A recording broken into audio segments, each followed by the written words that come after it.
기도드리시겠습니다. 약할 때 강함 되시는 주님, 연약하고 부족한 우리와 함께 하시고 사랑한다 말씀하시니 감사합니다. 비록 우리는 부족하나 강하고 능하신 주님만을 의지할 수 있으니 감사합니다. 우리를 영원히 붙들어 주시는 우리 주 예수 그리스도의 이름으로 기도드립니다. 아멘. 오늘은 조금 부족해도 괜찮습니다 라는 말씀으로 주님의 은혜를 함께 나누도록 하시겠습니다. 이 세상을 살아가는 사람 중에서 완벽한 사람은 아무도 없습니다. 돈이 아무리 많아도, 지위가 아무리 높아도, 권력이 아무리 세도 어딘가 약점이나 부족한 점이 있게 마련입니다. 그리고 예수님을 믿는 우리 역시 마찬가지입니다. 우리도 완벽하지 않습니다.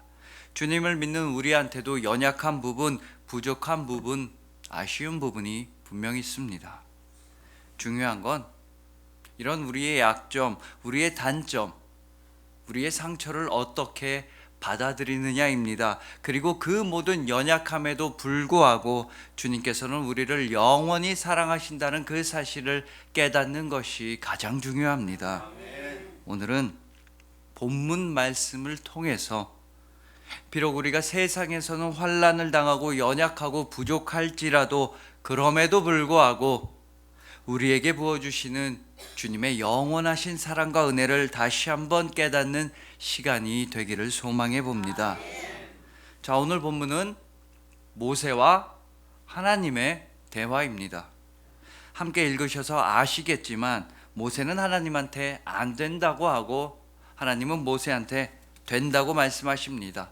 좀 더 정확히 말하면 모세는 하나님한테 나로서는 안 됩니다, 나는 못합니다, 나는 못 갑니다 라고 말씀드리고, 하나님께서는 모세한테 너는 된다, 너는 할 수 있다 라고 말씀합니다. 이렇게 극명한 관점의 차이는 도대체 어떻게 발생하게 된 것일까요? 자, 하나님께서는 오늘 본문의 바로 앞장인 출애굽기 3장에서 모세에게 나타나셨습니다. 잘 아시는 대로 불이 붙은 떨기나무에서 나타나셨습니다. 그리고 애굽에서 노예살이하면서 고생하는 이스라엘 민족을 구해오라고 모세에게 말씀하셨습니다. 그런데 하나님께서는 이렇게 모세에게 애굽으로 가라고 말씀하셨지만 모세는 애굽으로 돌아가기가 정말 싫었을 겁니다. 이제 잠시 모세의 입장 속으로, 모세의 상황 속으로 한번 들어가 보도록 하시겠습니다. 자, 모세는 애굽 태생입니다. 고향이 애굽입니다. 애굽에서 태어났습니다. 그리고 애굽의 왕자로서 교육을 받고 성장했습니다.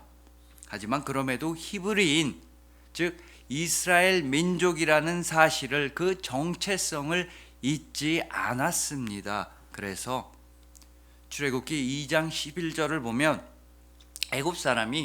어떤 애굽 사람이 자기 민족인 이스라엘 사람을 마구 때리자 그 애굽 사람을 죽이고서는 모세는 그 시체를 잘 숨겨 놓았습니다.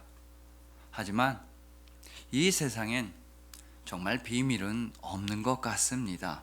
다음날 모세는 같은 민족인 이스라엘 사람들끼리 싸우는 것을 목격하고서는 그들을 뜯어 말립니다. 둘 중에서 잘못한 사람한테 어찌하여 같은 형제끼리, 같은 동포끼리 그렇게 때릴 수가 있느냐고 추궁합니다. 그러자 그 사람은 이렇게 대답하는 것이었습니다. 출애굽기 2장 14절입니다. 그가 이르되 누가 너를 우리를 다스리는 자와 재판관으로 삼았느냐? 내가 애굽 사람을 죽인 것처럼 나도 죽이려느냐? 모세가 두려워하여 이르되 일이 탈로 되었도다. 이 사람은 지금 모세, 당신이 뭔데 우리한테 이래라 저래라 하느냐는 겁니다. 어제 애국 사람을 죽인 것처럼 나도 또한 죽일 거냐고 그렇게 대드는 것입니다. 모세는 이 말을 듣고 깜짝 놀라서 광야로 도망을 칩니다. 살인죄가 탈로 났으니 목숨을 부지하기 위해 광야로 주랭랑을 칩니다. 여기서 중요한 건 이처럼 모세에게는 자기 민족한테 버림받고 배신당한 아픈 기억이 있다는 것입니다. 애굽에서 상처가 있었습니다. 모세가 애굽에서 왕자일 때도, 왕자라는 그렇게 높은 신분일 때도 자기 동족인 이스라엘 사람들은 모세를 지도자나 재판관으로 생각하지를 않았습니다. 모세를 인정하지도 않았고 받아들이지도 않았습니다. 아무리 억울하게 매를 맞고 있는 이스라엘 동포를 구해줬는데도 모세는 자기랑 같은 핏줄의 사람들에게 버림을 받은 아픈 기억이 애굽에서 있었습니다. 뿐만 아니라 살인이라는 끔찍한 일을 저질렀던 상처와 기억 또한 애굽에 있었습니다. 그런데 하나님은 지금 모세 보고 다시 그 애굽으로 돌아가라고 말씀하십니다. 가서 수백만 명에 이르는 이스라엘 민족의 지도자가 되라고 말씀하십니다. 애굽에서 도망 나온 지가 벌써 40년입니다. 그때 당시에 40년 전에 애굽에서 왕자일 때도 민족에게 버림을 받았는데 40년이나 지난 이제 와서 이제 양치는 목자의 신분으로서 애굽에 돌아가면 그 누가 모세의 말을 믿어주고 들어주겠습니까? 그 누가 모세를 그들의 지도자로서 인정하겠습니까? 또한 모세는요, 이제 겨우 40년이 지난 이제 겨우 좀 살만해졌습니다. 아내인 십보라를 만나고 아들인 게르솜을 낳아서 가정을 꾸리게 되었습니다. 이제 겨우 목숨보다도 중요한 그런 소중한 아내와 아들, 자신만의 가정을 이제서야 꾸리게 되었단 말입니다. 그런데 하나님께서는 이런 상황의 모세한테 애굽으로 돌아가라고 말씀하십니다. 그러니 모세의 마음은 어떠했을까요? 자, 모세에게 애굽은 일종의 트라우마, 떠올리기 싫은 기억, 절대로 가고 싶지 않은 동네였을 겁니다. 한마디로 애굽은 모세에게 가장 큰 공포, 가장 큰 약점, 가장 큰 상처였습니다. 그리고 모든 사람에겐 이런 약점과 상처가 있습니다. 누군가에게는 아주 어린 시절의 끔찍한 기억일 수도 있고, 또 다른 누군가에게는 너무나 큰 고통을 주었던 사람일 수도 있습니다. 아니면 지금 이 순간에도 나를 괴롭히는 문제나 사람이 나의 약점과 상처일 수가 있습니다. 누구나 상처를 받으며 살아가고 누구나 아픔을 숨긴 채 살아갑니다. 그런데요, 미국의 심리학자 브레네 브라운에 따르면 많은 사람들은 이런 자신의 약점과 상처를 감추고 또 그것에 대응하기 위해서 아주 손쉬운 방법을 선택한다고 합니다. 그건 바로 마비입니다. 마취입니다. 나를 아프게 하고 나를 힘들게 하는 감정을 마비시켜버리는 것입니다. 이게 무슨 말이냐면요, 내가 상처받는 게 싫어서, 나의 아픔을 직접 마주하기가 싫어서, 내가 너무나 연약하고 부족한 사람이라는 걸 도저히 받아들일 수가 없어서 현실에서 벗어나고 도망치려고 한다는 뜻입니다. 쉽게 예를 들어서요, 어떤 사람은 텔레비전이 없으면 살 수가 없습니다. 드라마나 오락 프로그램에 몰두해서 현실에서 받고 있는 고통을 잊어보려고 합니다. 또 다른 예로서는 알코올 중독, 약물 중독도 있습니다. 쇼핑 중독이나 도박 중독, 게임 중독도 있습니다. 왜냐하면요, 그 순간만큼은, 내가 텔레비전을 보고 있는 그 순간만큼은, 쇼핑을 하고 있는 그 순간만큼은, 술을 마시고 있는 그 순간만큼은 나의 아픔과 고통, 나의 슬픔과 약점을 잊어버릴 수 있기 때문입니다. 하지만 연구 결과 이러한 마비나 마취, 현실 도피 중독은 특정한 하나의 감정과 생각만을 선택해서 마비시킬 수가 없다고 합니다. 즉, 약물이나 알코올 중독 같은 이런 중독이나 집착으로서는 고통과 슬픔 같은 것들만 골라서 마비시키는 것이 불가능하다는 뜻입니다. 나의 나쁜 감정, 나의 아픈 기억, 나의 약점과 부족함을 마비시키고 잊어버리기 위해서는 다른 모든 감정과 생각까지 전부 다 마비를 시켜야만 합니다. 그러니까 이런 겁니다. 예를 들어서 너무나 큰 고통, 누군가에게 엄청난 액수의 돈을 사기를 당한 큰 고통이 있는데 그 고통을 잊기 위해서 술에 빠져든다고 해봅시다. 그러면 그렇게 술을 마시는 현실 도피로서는 사기당한 그 고통만, 사기를 당했다는 그 나쁜 기억만 골라서 없앨 수가 없습니다. 다른 모든 감정과 생각까지 전부 다 마비시켜야만 나를 향한 가족들의 사랑, 친구들과의 즐거운 추억, 좋았던 모든 기억까지 전부 다 마비를 시켜야지만 사기를 당한 고통 또한 잊어버릴 수 있다는 것입니다. 그러니까 나의 힘든 마음을 마비시켜 버리려면 다른 모든 마음까지 다 마비시켜야만 합니다. 감사함을 느끼는 마음, 즐거움, 행복함, 누군가를 사랑하는 소중한 마음까지 모두 다 마비를 시키고 없는 척 해야만 나의 힘든 감정과 나의 상처를 없앨 수가 있습니다. 그러면 어떻게 되겠습니까? 하나님의 형상으로서 지음받은 그 모든 좋은 감정, 그 모든 아름다운 생각, 행복한 마음들을 전부 다 없앤다고 생각해 보십시오. 그 결과 또다시 비참해집니다. 죽을 만큼 슬퍼지고 힘들어지게 됩니다. 그래서 다시 또 술에 의존하게 되는 것입니다. 또 다시 도박이나 약물에 손을 대게 되는 것입니다. 계속해서 텔레비전이나 인터넷 속의 세상에서만 파묻혀 살게 되는 것입니다. 즉, 매우 위험한 악순환이 일어나게 됩니다. 끊을 수 없는 비참함이 계속됩니다. 그래서 우리는 우리의 고통, 우리의 연약함을 우선 마주 대해야 합니다. 정면으로 바라보아야 합니다. 우리는 거기서 시작해야 합니다. 자, 오늘 본문을 한번 보십시오. 하나님께서는 모세에게 애굽으로 돌아가라고 말씀하십니다. 모세에게 있어 가장 큰 공포, 가장 큰 약점, 가장 큰 상처였던 애굽을 정면으로 바라보고 그것으로 돌아가라고, 그 안으로 들어가라고 말씀하십니다.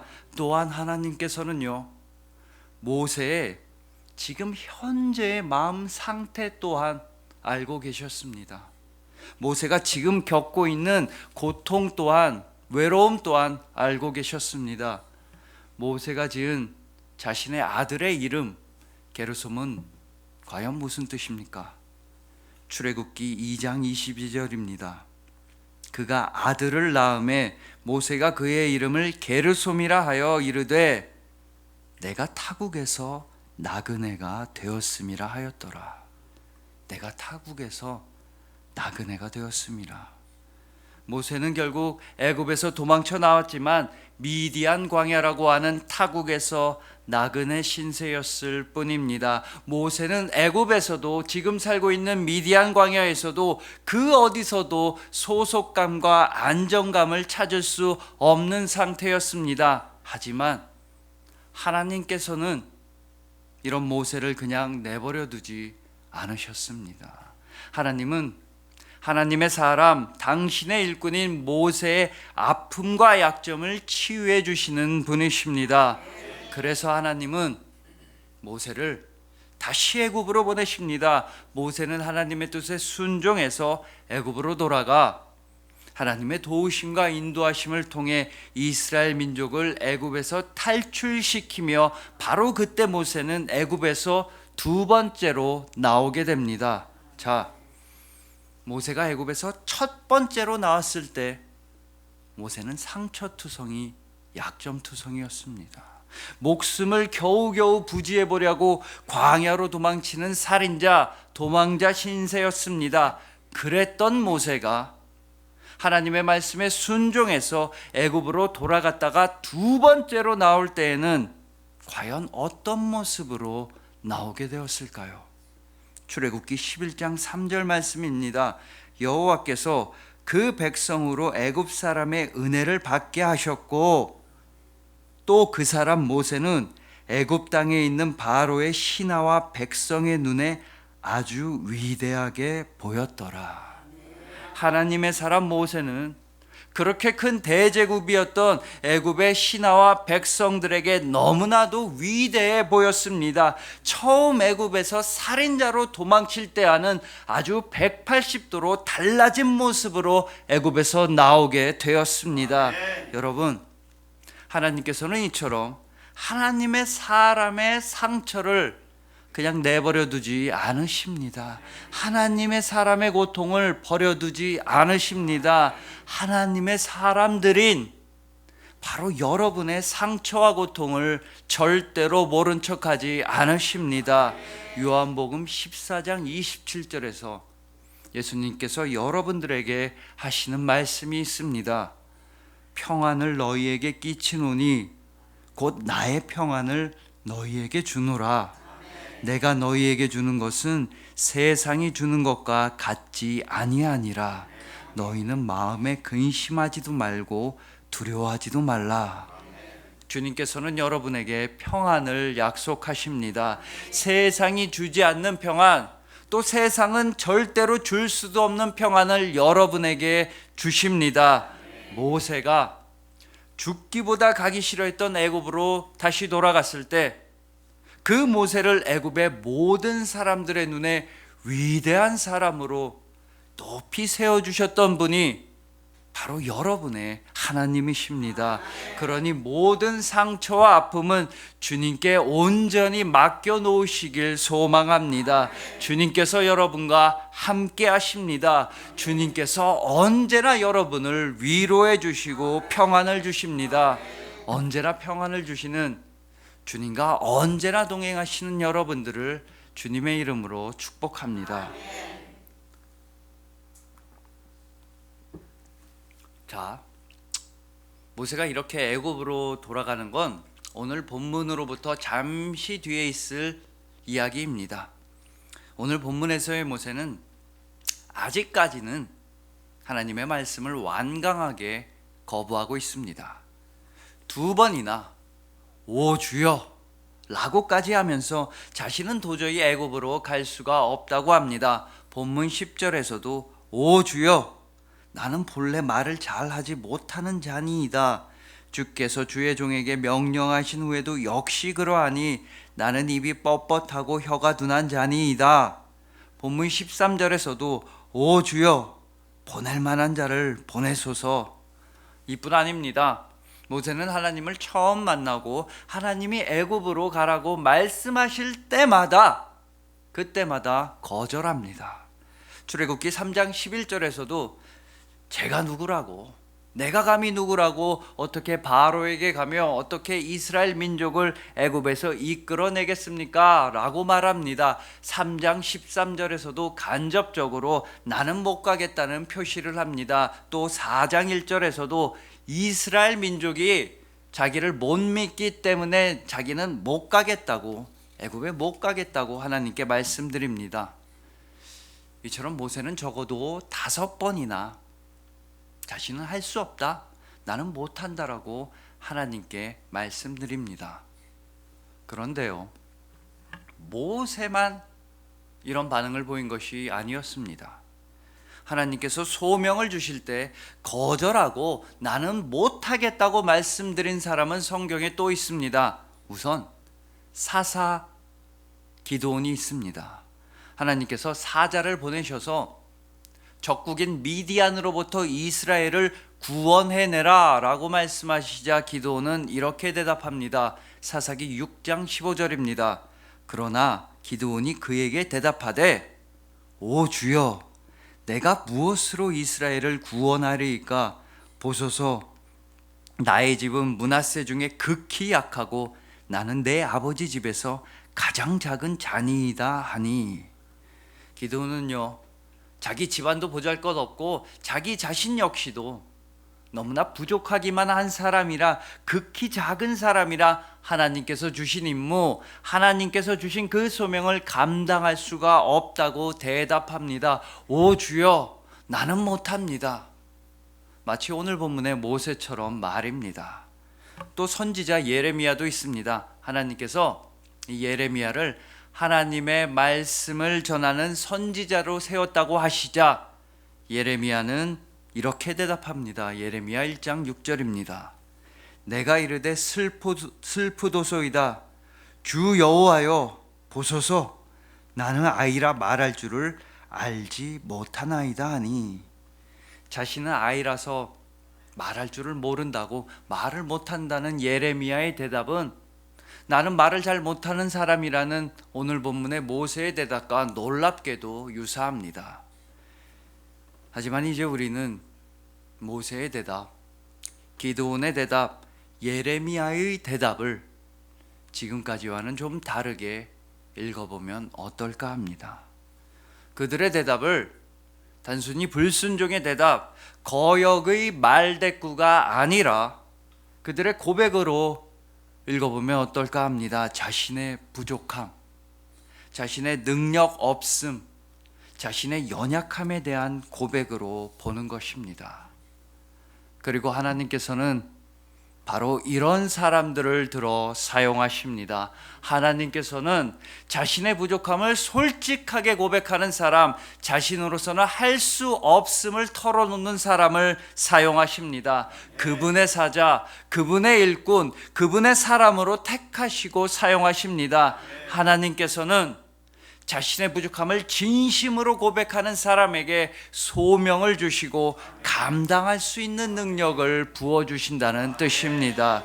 자, 예수님의 12제자들을 한번 떠올려 보십시오. 그들은 랍비나 제사장이 아니었습니다. 바리새인이나 서기관도 아니었습니다. 지식이 많고 명예가 드높고 높은 위치에 있는 사람들이 결코 아니었습니다. 제자들 중에서는 어부가 많았습니다. 물고기 잡는 일로 연명해서 사는 사람들이 많았습니다. 또 사람들로부터 욕을 먹고 손가락질 받던 세리도 있었습니다. 오히려 예수님의 제자들 중에서 제일 똑똑했던 재정관리자, 가장 머리가 좋았던 재무 담당자였던 가룟 유다는 오히려 예수님을 배신하고야 말았습니다. 또한 신약에서 가장 특출난 인물이라고 말할 수 있는 사도 바울의 고백을 한번 들어보시길 바랍니다. 에베소서 3장 8절의 상반절입니다. 모든 성도 중에 지극히 작은 자보다 더 작은 나에게 이 은혜를 주신 것은. 사도 바울은 자기 자신을 모든 성도 중에서도 작은 자 중에서도 가장 작은 사람이라고 고백하고 있습니다. 또 디모데전서 1장 15절의 하반절입니다. 죄인 중에 내가 괴순이라. 자기 자신은 죄인 중에서도 그 중에서도 괴수라고 사도 바울은 고백하고 있습니다. 주님께서는요 바로 이런 사람들을 통해서 역사하십니다. 바로 이런 사람들을 들어 사용하시고 일하십니다. 주님께서는 절대로 자기 잘난 맛에 빠져 사는 사람들을 통해서는 일하지 않으십니다. 그런 사람들의 마음속에는 주님을 위한 자리가 없기 때문입니다. 우리는 내가 아니면 누가 하나님의 일을 하겠느냐라는 교만한 자랑을 하는 사람이 되어서는 아니 될 것입니다. 우리는 내가 아니라 오직 주님께서 하십니다 라는 겸손한 고백을 하는 그리스도인이 되어야만 합니다. 교만한 자랑을 하는 사람이 아니라 겸손한 고백을 하는 그리스도인이 되어야 합니다. 바로 이럴 때 주님께서는 우리와 함께 하시고 하나님 나라를 위한 일을 할 수 있는 능력을 풍성하게 우리에게 부어주십니다. 오늘 본문을 보십시오. 오늘 본문에서도 하나님은 모세에게 아무런 걱정하지 말라고 말씀하십니다. 모세가 나는 말을 못하는 사람이라고, 나는 입이 뻣뻣하고 혀가 둔한 사람이라고 고백하자 이렇게 말씀하십니다. 오늘 본문 12절입니다. 이제 가라.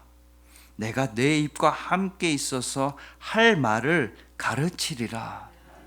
하나님께서는 모세에게 하나님이 되라고 말씀하지 않으십니다. 하나님의 역할을 감당하라고 말씀하지 않으십니다. 하나님께서 오직 모세와 함께 하신다고 말씀해 주십니다. 하나님께서 주시는 말만 그저 전하기만 하면 된다고 말씀하십니다. 그 역할이면 충분하다고 말씀하십니다. 바로 이것입니다, 여러분. 우리는 하나님이 아니라 하나님의 사람일 뿐입니다. 하나님의 말씀, 그 생명의 말씀을 전하는 통로나 도구이기만 하면 됩니다.